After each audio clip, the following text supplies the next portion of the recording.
All right, good morning, everybody, and welcome back to True Crime Loser. I hope you're doing well. I hope you had a good fourth. Real quick, I just want to say how much I appreciate everybody that supports this channel.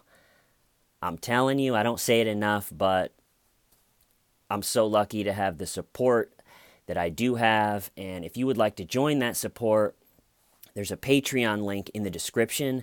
There's a PayPal link in the description. If you're currently having a financial disaster in your life, I get it. Just a like or a comment is also more support than you'll ever know. So, again, thank you so much to everybody that supports this channel. You're the best. All right, so today, on July 5th, 8 years ago, on July 5th, 2011, after deliberating for a quick 10 hours, the jury came back and said that Casey Anthony is not guilty of murder. And now it's a crazy day in America. I wouldn't say it's quite as nuts as the OJ, but it would have been similar if Chris Watts would have gone to trial and got off. And I've said this before, but it was really surprising to everybody that was just following the daily coverage on TV, because people like Nancy Grace just talked about how guilty she is and that, Tot Mom, and how much of a liar she is, and all this stuff. And so if you just watched those channels, it was like, man, she is going down. But if you were a true loser like me and just watched the whole trial on some, I think, HLN's website, it wasn't too surprising. Her lawyers were having some good days. They were just good at, there'd be a witness up there saying things that make her look guilty, and then that lawyer would just get up there and he would know exactly. He would, do the thing where you ask a bunch of questions like, do you really see that? And they're like, yeah, I did see that. Well, from where you were standing, would it be possible to see that? And they're like, well, and he'd be like, no further questions. And he was good at just, no further questions. I'm cutting it off there. And just to put a little doubt in, a little doubt here, something there. It was space aliens. So she gets off. Totally crazy. But today I'm going to finish what I consider to be the most interesting footage of her, and that is the jailhouse conversation with her parents. And I did half of it. I posted it 2 days ago, so check that one out. And this is part 2. Okay. So her poor parents are sitting there talking on the jailhouse phone. And it's important to think of their mindset.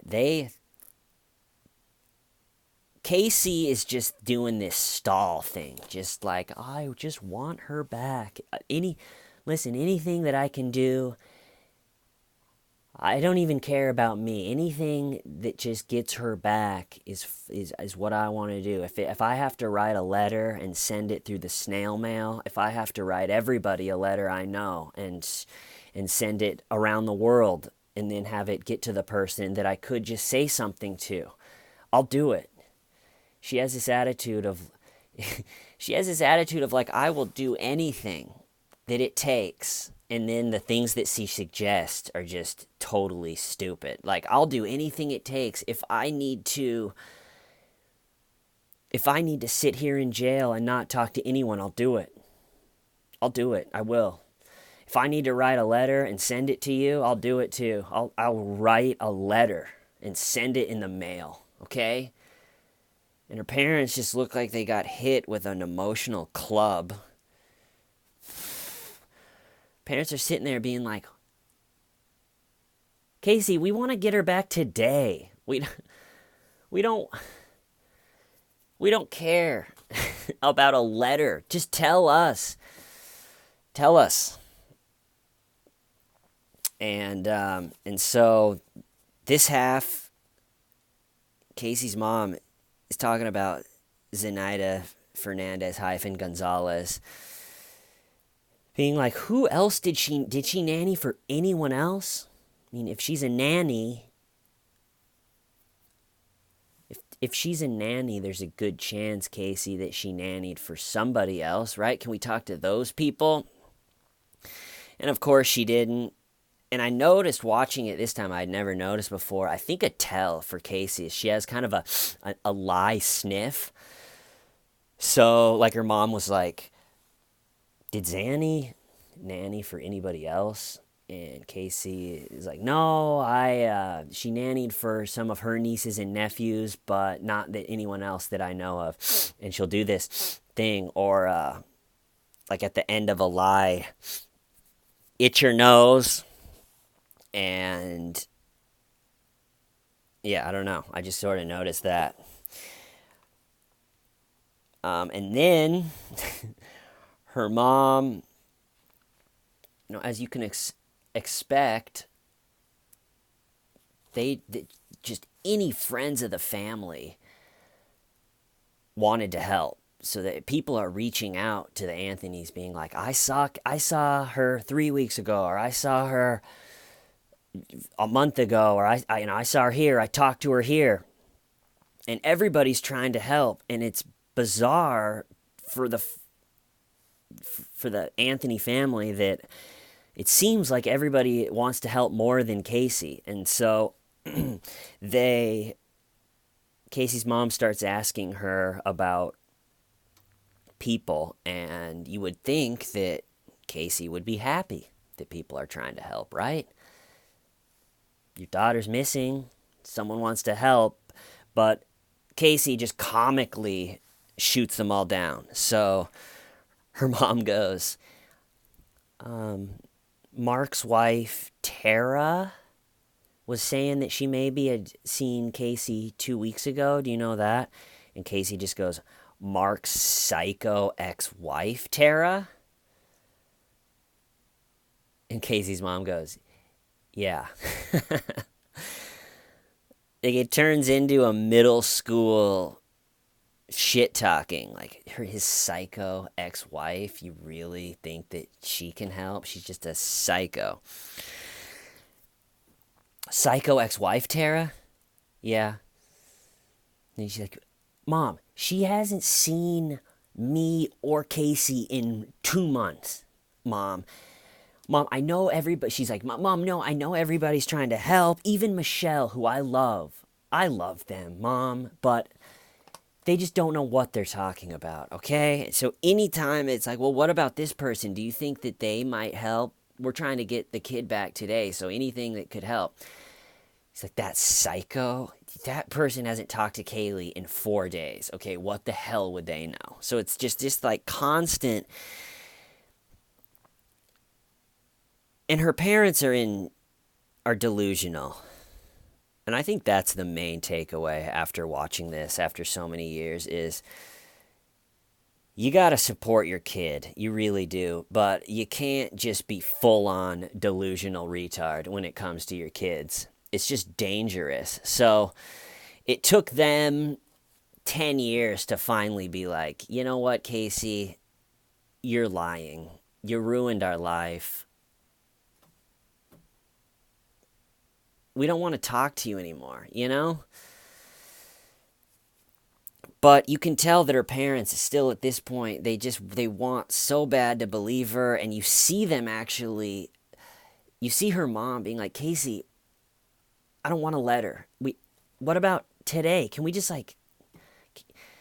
but then she'll scale it back, and right when you think that she's going to blow up and be like, Casey, that is insane. That's totally insane. We're done with that. We're done with it.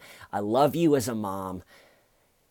Papa Joe loves you so much as your dad. We love you so much and we support you, but we're done with this. We're done with all of it. Let's just, either you got to start talking the truth or what feels like the truth, or we're just going to leave. Every time it feels like the mom is about ready to do that, she'll she'll walk it back and say, I know, Casey, that makes sense. Or she'll say something like, the police came up to me and were asking me forcefully about this, and for that second when they were asking me forcibly, I felt what you must feel like, for them thinking that you had something to play with this. Right when it's about to be like, Casey, shut your mouth, shut up, and tell the truth, okay? Papa Joe is stressed out. Tell the truth for Papa Joe, right? Every time you think it's going to be like it's like, oh, that does make sense. That makes perfect sense, Casey. And they walk it back. Another thing that she does, same thing, it reminded me of, what's her face? No, I can't. I'm so bad with names. Anyway, another thing that she does is that since most of the things that she says are lies, then when she finally can tell the truth about something, she really enjoys it and she really hangs on to it. So the mom's asking, like, were you going to go to Puerto Rico after your daughter was missing? That seems kind of crazy. And she's like, no, I wasn't going to go, or we were going to go. And then the mom goes, well, your friend's flight number was written in your handwriting. And she goes, yeah, because I was going to pick her up from the airport. I needed to know her flight. And the mom goes, oh, well, that makes sense. And she goes, see that? I'm telling you, what I'm saying is making sense. It's just everybody is twisting. It's a little bit of a twist. We got a twist on our hands. And then she goes, see, everybody, and she goes, and the menus, I guess there was grocery lists at her parents' house after Kaylee was missing, and so people, or the police and everything, were saying, look, that's a grocery list for Kaylee, so she must have been around at this point. But Casey's saying, no, like Zenaida Fernandez-Gonzalez already took her by that point. And so she was saying, like the grocery list, just like the grocery list, everyone thinks it's for Kaylee, but that's for me too. If it was for Kaylee, there'd be waffles on there and pancakes. This was all just health food. And she's like rambling about the menus, or this list, and she's like, see the list, and her mom is just sitting there like, the list? I don't care. And then after a pause of just listening to her talk about the stupid menus and the list, just being like, her mom goes, they think they have 1 minute left. Her mom goes, I think we only have 1 minute. What do you want to say to us? And again, they're thinking, we have to get her back today. This little girl, we want to get her back today. Let's just get over this trying to protect the family, or, I know too much, or I'm going to cut it off there, or I've said too much, all this stupid stuff. We have 1 minute. Casey, what do you want to say to us? What piece of information about this underground, seedy society of Zenaida Fernandez, what can you tell us? What do you want to say to us?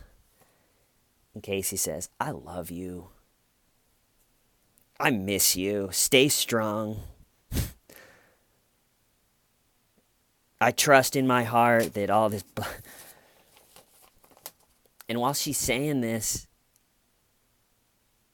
the mom is just sitting there. And after a pause, she goes, are we going to see her little face again? And Casey just starts talking in cliches. She goes, I pray every day with every beat in my heart, from every last breath, that we will. And her parents, this is again where it's like, it looks like to me they're about ready to just reach through the computer screen and grab her head and slam it on the table and be like, What? You have to tell us what you know. It's not the time to be like, stay strong and I love you. It's getting harder for them to pretend. And then Casey goes on this bizarre monologue where she's like, I don't care if I have to lie, steal, cheat to get her back. I'll do it. I'll lie. I'll steal. And again, the parents don't even respond. And the mom goes, we have to find her by her 3rd birthday. Think about that. Her grandchild is missing. And you are talking to your daughter, and she's just like, isn't this crazy? I ate coleslaw today. I never eat coleslaw. This is crazy. And anyway,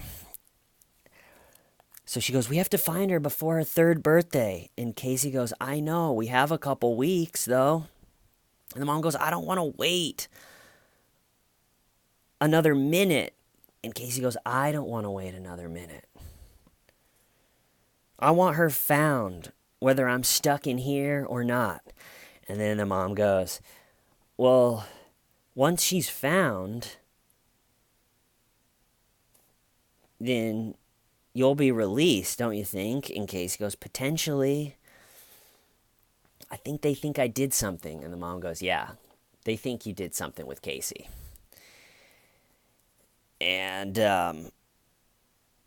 then Casey goes, hold on a second, and just leaves. And that's the first time the mom goes, why would she says to Papa Joe, she goes, why would she do that? Where'd she go? It was getting very confrontational, like, tell us what you know, where is she? And then Casey goes, hold on a second, and just leaves.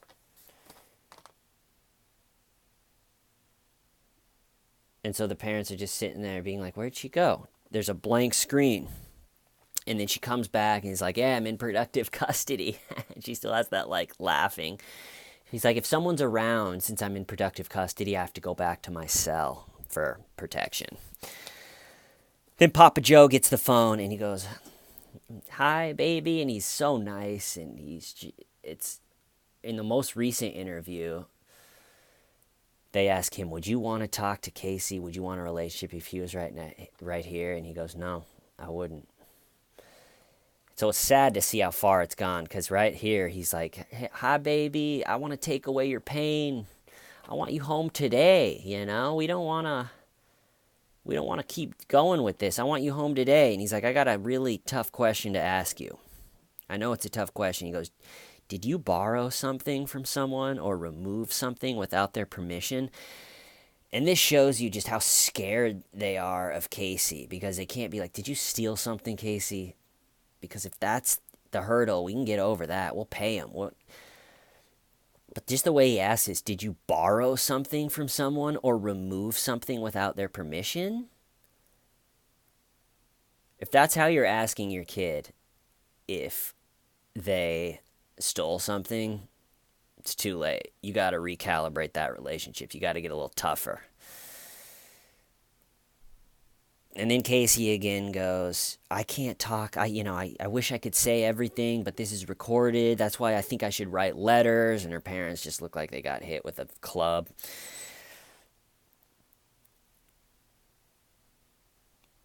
Oh, glad. And then her poor dad is talking about how empty the house is, and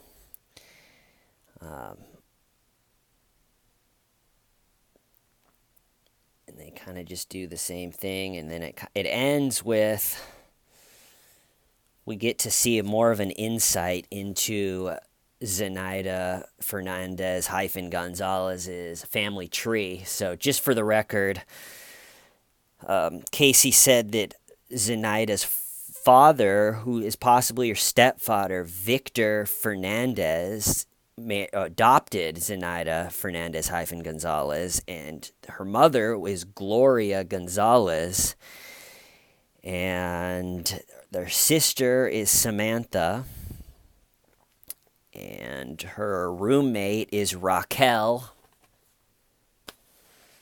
and Jennifer. So there's that. And her parents are telling a story about how they got a flat tire on the way to see her, or on the way to look for her. So on top of everything, imagine that this poor couple's driving. They're wearing T-shirts with their grandchild's picture on it saying, "Have you seen me?" They're driving to meet with their daughter, who most likely drugged her and killed her and is just a psychopath liar. And their tire goes out just on top of everything. And you got to pull over in the shirt. And so they're telling Casey, "We got a flat tire on top of everything else." And Casey goes, "That's what happened to me." And she's laughing, and the mom's laughing a little bit. And Casey goes, "It's good to see you guys smile for once." All Casey wants is for everybody, just like Chris Watts. They just want to get everybody to move into like the funeral type attitude of like, she's gone. It's sad. She's gone and everybody's innocent and there's just nothing left to do but to move on and tell stories about her and to smile and to cry and to get over it. And because there's so much media, the mom and dad say, we need to, right when this call is over, that we're going to stand up and leave and get out the back door so the media doesn't pounce on us. And so they're talking and, we love you and you need to eat. And then the time runs out and the parents just, without saying goodbye or we'll talk to you soon, they just pop up and just shoot out of there. And Casey's just left alone, staring at a screen, crying. Just pathetic, alone, crying.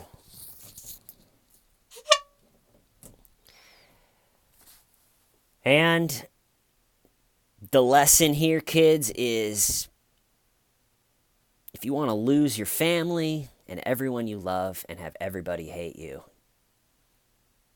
just lie about everything and kill your kid. But through her lies and actions, she's now sitting in jail. Well, not now, but at the time of this, she's just sitting there looking at a blank screen. And it's just nuts that she was acquitted. But it is what it is. I'm going to tell a quick little story real quick about, so in the Delphi, the video I did about the Delphi murders, I talked about losing my dog, and I never said whether I found my dog, and there was comments of like, what happened to your dog? And so I'm going to finish that story right here, right now, and it's a 4th of July story is why I thought of finishing it. So my family and another family, I was pretty young at this point, probably in middle school. And my family, along with another family, did a 4th of July trip to Lake Powell, which is this giant, really long lake. So you can see across it, probably still big enough you can't swim across it, but you can see across it. But lengthwise, it goes across 2 or 3 states, miles and miles. And so my family and this other family, they went together and rented. You can rent old houseboats. They're just old brown, like 70s houseboats from the marina. And you get in a houseboat and they don't go very fast, but you pull out and then maybe they go 15 miles an hour, 20 miles an hour. So you cruise on this really long lake for 3, 4, 5 hours. Cruising along, super fun. You can get to go up top, pretend you're a pirate. So we cruised on this lake for 3, 4 hours until you're away from the marina and other boats, and you find a nice spot, and you just ram the houseboat up on the sand, put in some anchors, and then you're just there. And it's an amazing place to be for 3, 4 days, swim around, cook out, everything, the whole 9 yards. And so we were there for maybe 3 or 4 days, and then it was the 4th of July, and then the next morning we were going to get around and leave. So it's a great trip. Everybody's having fun. It gets to the 4th of July. At this point, we had our little wiener dog, Dugan. We called him Doogie. And the other family had a golden retriever named Reba. So at this point, Doogie and Reba, we'd been there for days. They were very comfortable. It wasn't always like we were checking in where the dogs were because they were just staying around. And so we're having fun on 4th of July. We're eating. It gets dark. We're starting to shoot off some fireworks. Nothing crazy. And at a certain point, it was like, where's Doogie? Where is Doogie? Doogie! Where's Doogie? You know, he's just like a little wiener dog, so losing him for a second wasn't that scary. It was, one of those dogs. It was like, oh, there he is. All right, we're good. But we couldn't find him. And the party went from, hey, 4th of July, amazing grace, pew, pew, pew, pew, to, oh no, where is Doogie? It's dark. It's hard to move around without a flashlight, so it goes from 4th of July party to where's the dog? And everybody's searching, and after 20, 30 minutes, everybody is, starts to cry a little bit, and it seems even more desperate, and all of a sudden it's midnight, and I remember the adults making the kids go to bed. And I loved this dog, so it was a hard night to go to bed, and I remember crying and looking up at the stars, thinking, please, when I wake up, please let them have found Doogie by the time I wake up. And so I fall asleep at some point and then wake up really early. And that's why I talked about this in the Delphi, because they, same type of thing, were looking for the two girls, and then into the night, it's getting colder. They stop looking, which I disagree with that decision, but, what can you do? But my dad and the other dad didn't stop looking. They walked around all night long, 10 miles, as far as they could go. And I remember waking up as the sun's coming up on top of the houseboat, and just for a second, not remembering the nightmare that I went to sleep to, and just waking up and then hearing my dad way off in the distance being like, Doogie, come here, Doogie. And then just being like, oh no. It's just all coming back to me, and just, getting up and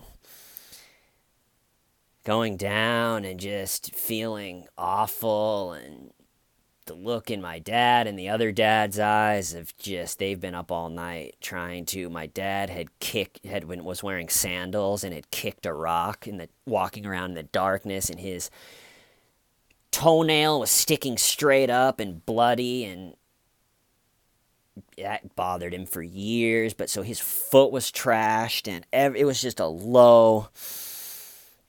And so we try to eat breakfast, but that's the day we were planning to leave. And so we start to pack up. And it's a 4-hour little long trip back to where the marina is, where you drop the boat off to get into the cars. And so we're in the middle of nowhere that you have to get there by boat, and the dog is missing. And so we're trying to eat breakfast, trying to pack up, sad, crying, and we're packing the boat up. I'm begging my parents, we got to stay another night, and they're like, we can't, we got to get the boat back, we got to get back for work. We looked all night. There's lots of coyotes out here. There's lots of things that could get him. And so the chances that at this point, and they're saying the worst. And so we pack up the whole boat. Takes a couple hours. After being there for a few days, you get pretty spread out with everything. So we pack up, and The final thing you do is you take the big anchors that you brought to shore and you jam them into the ground, and you pile rocks on them, and so the last thing you do, you unhook the boat, you put the anchors in, you put the ground anchors in, and it is just depressing at this point. Like, we lost a dog, you know? And so we put the anchors in, everything's in now. The whole shore where we'd been hanging and cooking is clean. And a few people get off onto the shore because you ram the boat up into the sand a little bit, ramming speed style. And so to get the boat off and so it can leave, a couple people push while the one person puts the engine in reverse a little bit, and it goes, and then you're free and you can leave. And so there's a couple people, maybe waist deep in water, pushing, and the boat is, and it breaks free from the shore. And then those people jump up, and they're wet now. And something about just the boat being let free and us starting to float away was just sad, because it was like, all right, we're leaving, here we go. And everybody, even the other family, it's not even their dog, is crying, and we're sitting there. And then someone looks up, I think it was my dad, and goes, there he is.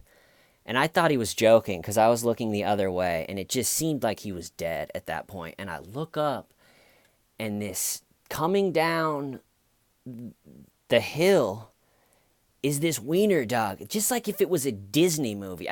I'm not exaggerating to make this story seem, he's running down the hill. So the person that had it in reverse quickly puts the boat in neutral. So now it's just floating. And just like a Disney movie, he runs down to the hill, and that maybe the boat is a yard from just like a superhero wiener dog. He runs and jumps from the shore, his little legs totally extended in both directions. Woo! He jumps from the shore onto the boat, into our arms. And everyone just is like, yeah, oh my God, Doogie, what are you doing? Where have you been? And just happy tears. And it was just insane. You can imagine the 3-hour boat ride, how happy and just jubilant everybody was. It was like, he's back. What did you do? Where did you go, Doogie? And so that was Doogie's night in the wilderness of Lake Powell. And it was a great 4th of July. Ended up being a great 4th of July story. But anyway, I hope you had a great 4th yesterday. Cutting her off there. True Crime Loser out. Why? Stavin' why.